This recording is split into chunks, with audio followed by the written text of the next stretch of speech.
Hello guys എന്ന് പറഞ്ഞാൽ വെറുപ്പിക്കുന്ന എനിക്കറിയാം, പക്ഷെ എന്നാലും പറയാണ്. In order to greet you, okay. അപ്പൊ നമ്മളുടെ ഫസ്റ്റത്തെ ട്രിപ്പിൾ എ ലെസൺ ആണിത്. ട്രിപ്പിൾ എ ബേസിക്കലി ഡബിൾ എയുടെ ബ്രോഡ് ഫോർവേഡ് നോളജ് ആണ്. Majority 70% of triple A comes from double A. അതുകൊണ്ട് തന്നെ ഇതിന്റെ ഫസ്റ്റ് ചാപ്റ്റർ ഞാൻ ഇതിലോട്ട് ഇടുന്നില്ല, കാരണം അത് ഓൾറെഡി ഡബിൾ എയിൽ കിടപ്പുണ്ട്. Okay. First three chapters of double A ആണ് ബേസിക്കലി ട്രിപ്പിൾ എയുടെ ഇൻട്രൊഡക്ഷൻ ചാപ്റ്റർ എന്ന് പറയുന്നത്. അതുകൊണ്ട് ഞാൻ ഇവിടെ അത് ഇൻക്ലൂഡ് ചെയ്തിട്ടില്ല. അതുകൊണ്ട് തന്നെ ഞാൻ രണ്ടാമത്തെ ചാപ്റ്റർ തൊട്ടിട്ടാണ് തുടങ്ങാൻ പോകുന്നത്. അതേപോലെ നെക്സ്റ്റ് ചാപ്റ്ററും ഡബിൾ എ ബേസിക്സ് ആണ്. ഡബിൾ എയിലുള്ള സെയിം സംഭവം എൻ്റെ നോട്ട്സിൽ മൊത്തം ഉള്ളത് അവിടെ ഉണ്ട്. സോ അതും ഞാൻ ടച്ച് ചെയ്യത്തില്ല. സോ ഡബിൾ എയിൽ ഇല്ലാത്ത കാര്യങ്ങളായിരിക്കും ഈ ട്രിപ്പിൾ എയുടെ ക്ലാസ്സിൽ നമ്മൾ ഡിസ്കസ് ചെയ്യുക. ഓക്കെ. അപ്പം വരുന്ന കുട്ടികൾക്ക് എന്ത് ചെയ്യും, ഡബിൾ എയുടെ റെക്കോർഡിങ്സും കൂടെ പ്രൊവൈഡ് ചെയ്യും. എന്നിട്ട് കണ്ടിന്യൂഡ് ബേസിസിലായിരിക്കും ട്രിപ്പിൾ എ ക്ലാസ് എടുക്കുക. ഓക്കെ. അപ്പൊ ട്രിപ്പിൾ എയിലെ സെക്കൻഡ് ചാപ്റ്റർ മണി ലോണ്ടറിങ് അല്ലേ. This is something that we have been covered in double A session. Money laundering വെച്ചാൽ നിങ്ങളുടെ ക്വസ്റ്റ്യൻ പെർസ്പെക്റ്റീവിൽ ചിന്തിക്കുകയാണെങ്കിൽ, ഒന്ന് നിങ്ങളുടെ നോളജ് ടെസ്റ്റ് ചെയ്യും. പൊതുവേ നമ്മൾ പറയാറുള്ളത് ട്രിപ്പിൾ എ എന്ന് പറയുന്നത് നോളജ് ടെസ്റ്റ് ചെയ്യുന്നതല്ല, ആപ്ലിക്കേഷൻ ലെവൽ പേപ്പർ ആണെന്നാണ്. പക്ഷെ മണി ലോണ്ടറിങ്ങിന്റെയും പിന്നെ സർട്ടൻ കുറച്ച് എലമെന്റ്സ് ഉണ്ട്. അതിൻ്റെ ഒക്കെ കേസിൽ നിങ്ങൾക്ക് തിയറി ബേസ്ഡ് ആയിട്ട് ക്വസ്റ്റ്യൻ ചോദിക്കും. ഓക്കെ. ഇനി മണി ലോണ്ടറിങ്ങിന്റെ പെർസ്പെക്റ്റീവ് വെച്ച് നോക്കുകയാണെങ്കിൽ ജസ്റ്റ് തിയറി ബേസ്ഡ് ആയിട്ട് മാത്രമല്ല, ക്വസ്റ്റ്യനിൽ ഒരു സെനേറിയോ കിടപ്പുണ്ടാവും. ആ സെനേറിയോ നിങ്ങൾ ഐഡന്റിഫൈ ചെയ്തിട്ട് മണി ലോണ്ടറിങ് ആയിട്ട് കണക്ട് ചെയ്തിട്ട് വേണം നിങ്ങൾ എഴുതാൻ വേണ്ടിയിട്ട്. പിന്നെ വേറൊരു കാര്യം പറയാനെന്നുണ്ടെങ്കിൽ, നിങ്ങളുടെ സ്കിൽ ലെവൽ പേപ്പർ പോലെയല്ല ട്രിപ്പിൾ എയിൽ എത്തിക്കഴിഞ്ഞാൽ each and every element you have to connect with the scenario and write. അതാണ് ബേസിക്കലി ടിപ്പ് ഏറ്റവും greatest tip of triple A അതാണ്. അതായത് സെനേറിയോ കണക്ട് ചെയ്തിട്ട് എഴുതുക. ഞാൻ എൻ്റെ ഡബിൾ എ സ്റ്റുഡൻസിനോട് ചില പാർട്സിലൊക്കെ നമ്മൾ ക്വസ്റ്റ്യൻ ചെയ്യുന്ന സമയത്ത് ഞാൻ പറയലുണ്ട്, ക്വസ്റ്റ്യനിലെ കമ്പനിയുടെ പേരെടുത്ത് എഴുതണം, അങ്ങനെ എഴുതണം, ഇങ്ങനെ എഴുതണം എന്നൊക്കെ. സോ സെയിം തിങ് നമുക്ക് ട്രിപ്പിൾ എക്ക് ആവശ്യമുണ്ട്, even more than that. Okay. അതെങ്ങനെയൊക്കെ ആണെന്നുള്ളത് നമ്മൾ ഇനി വരാൻ പോകുന്ന ക്ലാസ്സിലൊക്കെ പറയും. ഓക്കെ. അപ്പോൾ ബേസിക്കലി ഇത് എക്സാം ഫോക്കസ് ആണ്, അതിപ്പോൾ ഞാൻ പറഞ്ഞു തന്നെയാണുള്ളത്. നമുക്ക് സ്റ്റാർട്ട് ചെയ്യാം. മണി ലോണ്ടറിങ് എന്താണ്? ഈ മണി ലോണ്ടറിങ്, മണി ലോണ്ടറിങ് കൊണ്ട് ഇത്രേ ഉദ്ദേശിക്കുന്നുള്ളൂ. നമ്മൾ നമ്മളല്ല, ഒരു ക്ലയന്റ് കമ്പനി സപ്പോസ് ബിസിനസ് നടത്തിക്കൊണ്ടിരിക്കുന്നത് ചില ഭാഗമൊക്കെ നോർമൽ ഓപ്പറേഷൻ ആണ്. പക്ഷെ ചില കമ്പനിയിൽ വരുന്ന ക്യാഷ് ഫ്ലോസ് ഇല്ലീഗൽ മീൻസിലൂടെയാണ് വരുന്നത്. ഓക്കെ. ഇനി ഈ ഇല്ലീഗൽ മീൻസിലൂടെ വരുന്ന ക്യാഷ് ഇവർക്ക് എന്താക്കണം? ലീഗൽ ആക്കണം. ഓക്കെ. അപ്പൊ ആ ലീഗൽ ആക്കാൻ വേണ്ടി ഇവരെന്തൊക്കെ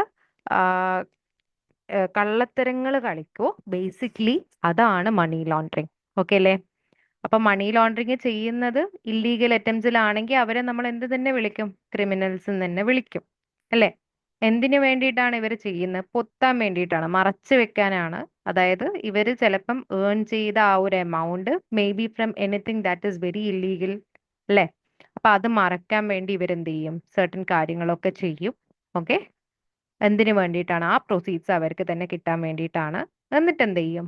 അതിനെ ലാസ്റ്റ് ഒരു ലീഗൽ മണി അല്ലെങ്കിൽ ഒരു ലീഗൽ സോഴ്സ് ഒക്കെ പേര് വിളിച്ചിട്ട് എന്ത് ചെയ്യും? അവര് പുറത്തേക്ക് തിരിച്ച് എക്കോണമിയിലേക്കോ ഇടും, അല്ലെങ്കിൽ അവരുടെ ഇൻവെസ്റ്റ്മെന്റ് പേർപ്പസിന് വേണ്ടിയിട്ടൊക്കെ യൂസ് ചെയ്യും. അല്ലെങ്കിൽ അവർക്ക് യൂസ് ചെയ്യാൻ വേണ്ടി, ആ മണി ലീഗലി യൂസ് ചെയ്യാൻ വേണ്ടി അവർ മാറ്റും. അതിനെയാണ് ബേസിക്കലി മണി ലോണ്ടറിങ് എന്ന് പറയുന്നത്. But money laundering is the process by which criminals attempt to conceal the true origin and ownership of the proceeds generated by illegal means. ഈ പറഞ്ഞ കാര്യം ഇംഗ്ലീഷിൽ പറയുന്നു അല്ലെ. Allowing them to maintain control over the proceeds and ultimately providing a legitimate cover for their source of income. Illegal വഴി ആക്കി വെച്ചിരിക്കുന്ന പൈസ കള്ളത്തരത്തിലൂടെ എന്ത് ചെയ്യും? ലീഗൽ ആക്കും അല്ലെ, ലെജിറ്റിമേറ്റ് ആക്കും. ഓക്കെ അല്ലേ. അപ്പൊ മണി ലോണ്ടറിങ്ങിന് നമ്മൾ പറയുന്ന സമയത്ത് 3 സ്റ്റേജസ് ആണ് എക്സ്പ്ലെയിൻ ചെയ്യുന്നത്. എന്തൊക്കെയാണ് ആ 3 സ്റ്റേജസ് എന്നുള്ളതാ പറയാൻ പോകുന്നത്. അതിൽ ഫസ്റ്റ് സ്റ്റേജ് എന്ന് പറയാൻ പ്ലേസ്മെന്റ് ആണ്. ഓക്കെ. ഫസ്റ്റ് സ്റ്റേജ് എന്താണ്?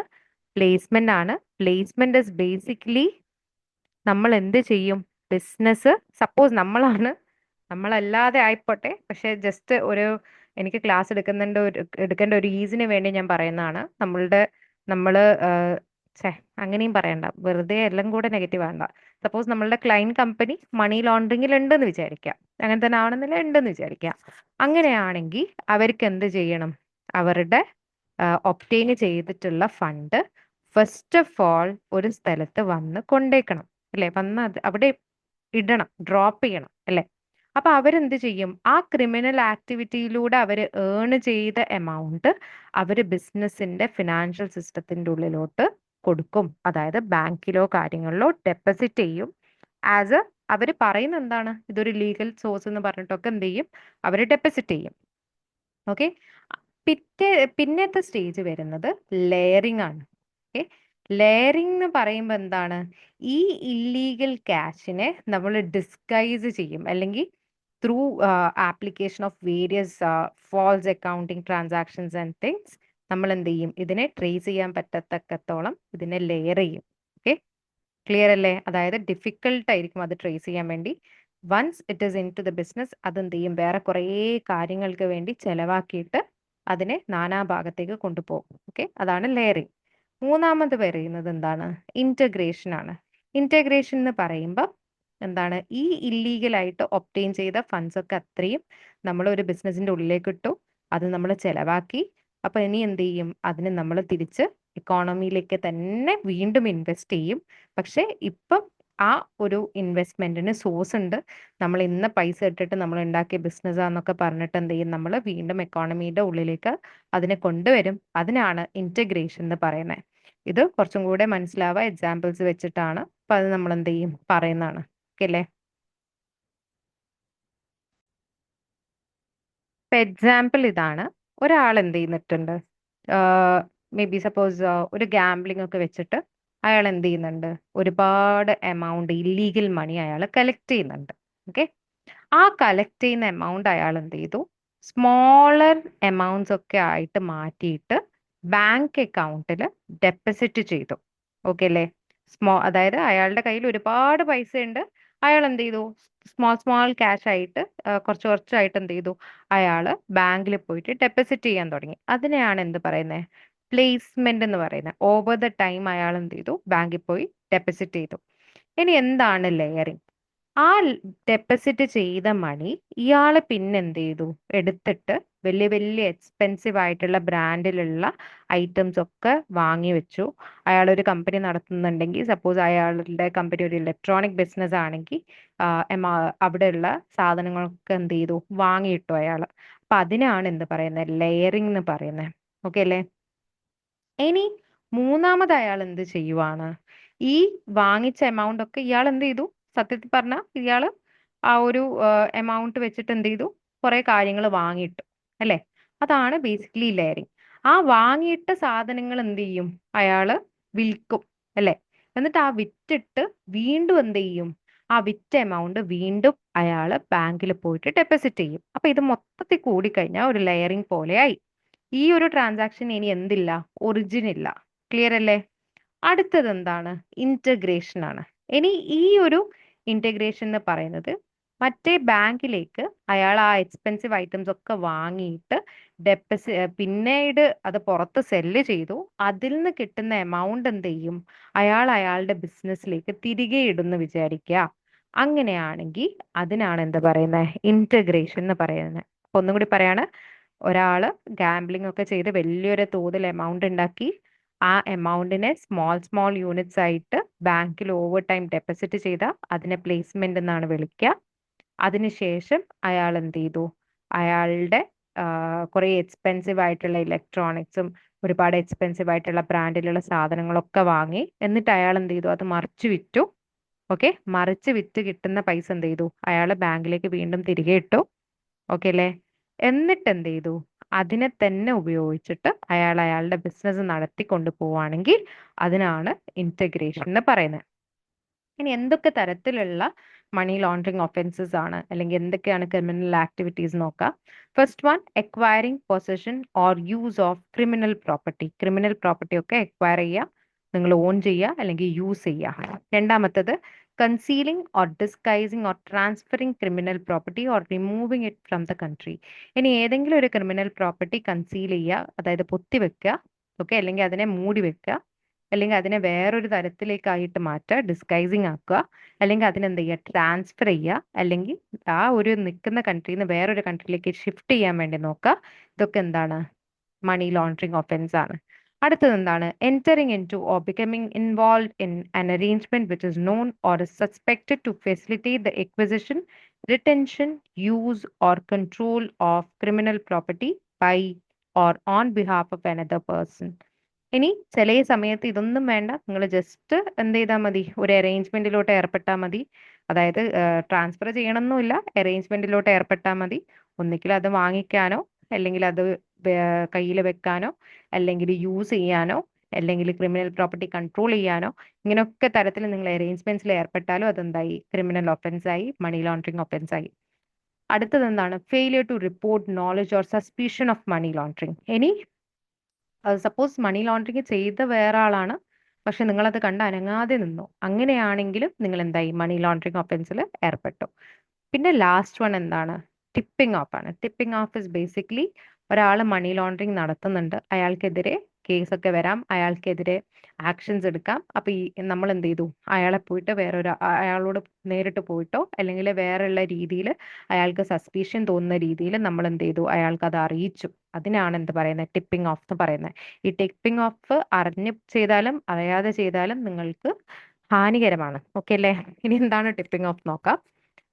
ടിപ്പിംഗ് ഓഫ് എന്ന് വെച്ച് കഴിഞ്ഞാൽ നമ്മൾ ഡയറക്ട്ലി അല്ലെങ്കിൽ ഇൻഡയറക്ട്ലി എന്ത് ചെയ്യും? മണി ലോണ്ടറിങ് ഒഫൻസ് അറിയിച്ചു കൊടുക്കും to the person who is committing money laundering. അതിനെയാണ് എന്ത് പറയുന്നത്? ടിപ്പിംഗ് ഓഫ് എന്ന് പറയുന്നത്.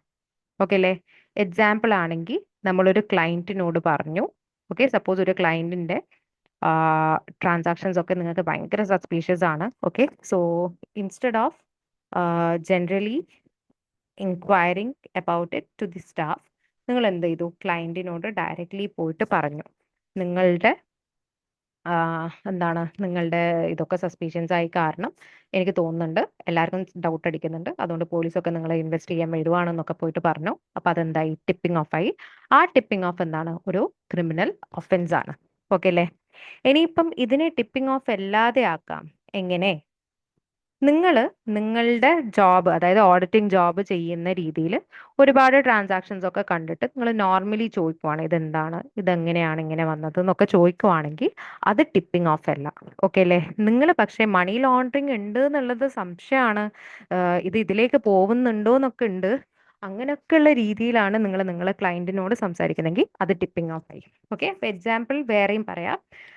വേറെ എന്താണ് example? Can you explain this large cash deposit? അല്ലെ, ഒരു കമ്പനിയുടെ ക്യാഷ് ഡെപ്പോസിറ്റ് ഒക്കെ വളരെ വലിയ തോതിൽ ക്യാഷ് ഡെപ്പോസിറ്റ്സ് ഒക്കെ വരുന്നുണ്ട്. അപ്പൊ നിങ്ങൾക്ക് ഓൾറെഡി സംശയം ഉണ്ട് അല്ലെ, that is there is something wrong, there is something fishy about this. അപ്പൊ നിങ്ങൾ എന്ത് ചെയ്യരുത്? ഡയറക്റ്റ് പോയിട്ട് ക്ലയന്റിനോട് ചോദിക്കരുത്. ഓക്കെ, കാരണം എന്താ? അത് ക്ലയന്റിനെ അവെയർ ആക്കും that this auditor has actually found this, അല്ലേ? അപ്പൊ അതൊരു ടിപ്പിംഗ് ഓഫ് ആയിട്ട് മാറും. ഇങ്ങനെയൊക്കെ ഉണ്ടായി കഴിഞ്ഞാൽ നിങ്ങൾ എന്ത് ചെയ്യരുത്? ഡയറക്റ്റ് പോയിട്ട് ക്ലയന്റിന് സംശയം തോന്നുന്ന രീതിയിൽ നിങ്ങളൊന്നും ചെയ്യരുത്. അതിന് വേറെയുള്ള കാര്യങ്ങളുണ്ട്, അത് നമ്മൾ താഴോട്ട് പറയും. ലാസ്റ്റ് ഒരു എക്സാമ്പിൾ പറയുന്നത്, advising A client don't accept payment in cash, it could be risky. ഇനി നമ്മൾ എന്ത് ചെയ്യാണ്? നമ്മളെ ക്ലയന്റ് കമ്പനീനോട് പറയാണ്, നിങ്ങൾ ആക്സെപ്റ്റ് ചെയ്യുന്നത് ക്യാഷ് ആയിട്ട് ആക്സെപ്റ്റ് ചെയ്യരുത്, റിസ്കി ആണെന്നൊക്കെ പറയണം. അപ്പൊ ഇതും എന്താണ്? ടിപ്പിംഗ് ഓഫ് ആയിട്ടാണ് കൂട്ടുക. ഓക്കെ അല്ലേ? ഇനി second one, failure to report. Okay, അപ്പം ടിപ്പിംഗ് ഓഫ് ഉണ്ടായി കഴിഞ്ഞാൽ എന്തായാലും നമ്മൾ റിപ്പോർട്ട് ചെയ്യണം. പക്ഷെ ഈ റിപ്പോർട്ട് ചെയ്യുന്നതും നമ്മൾ സംശയിക്കുന്നതും ക്ലയന്റ് കമ്പനി അറിയരുത്. ക്ലയന്റ് കമ്പനി അറിഞ്ഞു കഴിഞ്ഞാൽ അത് ടിപ്പിംഗ് ഓഫ് ആയി. അപ്പൊ അവരറിയാതെ വേണം നമ്മൾ ഇതൊക്കെ ചെയ്യാൻ. അപ്പം നമ്മൾ എന്ത് ചെയ്യും? നമ്മൾ എംപ്ലോയീസിനോടാണോ പറയാ? അല്ല നമ്മൾക്ക് വേറെ എന്തെങ്കിലും അതിനുള്ള കാര്യങ്ങളുണ്ടോ? ഒരു റിപ്പോർട്ടിംഗ് സ്ട്രക്ചർ ഉണ്ടോ? അതൊക്കെയാണ് ഇവിടെ പറയാൻ പോകുന്നത്. അപ്പോൾ who you report to? Suppose നിങ്ങളൊരു എംപ്ലോയി ആണെന്ന് വിചാരിക്കുക. നിങ്ങളൊരു എംപ്ലോയി ആണെന്ന് വിചാരിക്കുക. ഒരു ഓഡിറ്റ് ഫേമിൽ ഒരു ഓഡിറ്റർ ആണ് നിങ്ങൾ. നിങ്ങൾ എന്ത് ചെയ്തു? ക്ലയന്റ് കമ്പനിയിൽ ഓഡിറ്റ് ചെയ്യുന്ന സമയത്ത് നിങ്ങൾ ഈ മണി ലോണ്ടറിങ് ഒഫൻസ് ഐഡന്റിഫൈ ചെയ്തു. അങ്ങനെയാണെങ്കിൽ നിങ്ങളുടെ ഫസ്റ്റ് ഡ്യൂട്ടി പോയിട്ട് നിങ്ങളുടെ ഓഡിറ്റ് ഫേമിലുള്ള MLROനോട് പറയാന്നുള്ളതാണ്. MLRO എന്ന് വെച്ചാൽ മണി ലോണ്ടറിങ് റിപ്പോർട്ടിംഗ് ഓഫീസർ. അപ്പൊ എല്ലാ കമ്പനീസിലും ഒരു MLRO ഉണ്ടാവും. ഈ തരത്തിലുള്ള മണി ലോണ്ടറിങ് ഒക്കെ ഹാൻഡിൽ ചെയ്യാൻ വേണ്ടിയിട്ടുള്ള ഒരു ഓഫീസറാണ് MLRO. ഓക്കെ, ഇനി സപ്പോസ് നിങ്ങളാണ് MLRO, നിങ്ങളാണ് കണ്ടുപിടിച്ചതെങ്കിൽ നിങ്ങളുടെ മുകളിൽ ഹയറപ്പ് ആയിട്ടിരിക്കുന്നത് FIU ആണ്, അതായത് ഫിനാൻഷ്യൽ ഇന്റലിജൻസ് യൂണിറ്റ്. ഓക്കെ അല്ലേ? അപ്പൊ ഒരു എംപ്ലോയി ആണെങ്കിൽ നിങ്ങൾ പോയിട്ട് കമ്പനിയിലുള്ള വേറെ എംപ്ലോയീസിനോടല്ല പറയാ, ഡയറക്ട്ലി പോയിട്ട് എന്ത് ചെയ്യണം, അത് MLROനോട് റിപ്പോർട്ട് ചെയ്യണം. അയാൾ വേണമെന്ന് എന്താണെന്ന് വെച്ചാൽ ചെയ്തോളും, അയാൾ FIUനോട് റിപ്പോർട്ട് ചെയ്തോളും. ക്ലിയർ അല്ലേ? For example, if a client suddenly makes large unusual cash deposits and you suspect money laundering, നമ്മൾ എന്ത് ചെയ്യും, പോയിട്ട് മണി ലോണ്ടറിങ് റിപ്പോർട്ടിംഗ് ഓഫീസർ അതായത് MLROനോട് പറയും. ഇനിയിപ്പോൾ MLROനോട് പറഞ്ഞിട്ടാണ് അല്ലെങ്കിൽ നിങ്ങളൊരു MLRO ആണെങ്കിൽ നിങ്ങൾ എന്ത് ചെയ്യും, FIUലേക്ക് അത് അറിയിക്കും. ഓക്കെ അല്ലേ? അടുത്ത മണി ലോണ്ടറിങ് ആയിട്ട് ബന്ധപ്പെട്ട റിപ്പോർട്ടിംഗ് ആയിട്ട് ബന്ധപ്പെട്ട കാര്യമാണ് breaking the rules. Okay, basically പറഞ്ഞു കഴിഞ്ഞാൽ ഇപ്പോൾ ഒരു ഓഡിറ്റ് ഫേം ആയാലും ഒരു ബിസിനസ് ആയാലും രണ്ടിടയ്ക്കും എന്ത് വേണം, ആന്റി മണി ലോണ്ടറിങ് റൂൾസ് വേണം. ഓക്കെ, ഇപ്പൊ ആന്റി മണി ലോണ്ടറിങ് റൂൾസ് നമ്മൾ ഓഡിറ്റ് പെർസ്പെക്റ്റീവിലും ഇമ്പോർട്ടന്റ് ആണ്, അതേപോലത്തെ ബിസിനസ് ചെയ്യുന്ന ആൾക്കാർക്കും അതൊരു എത്തിക്കൽ വാല്യൂ ആയിട്ട് തന്നെ കൂട്ടേണ്ട ഒരു കാര്യമാണ് അല്ലേ?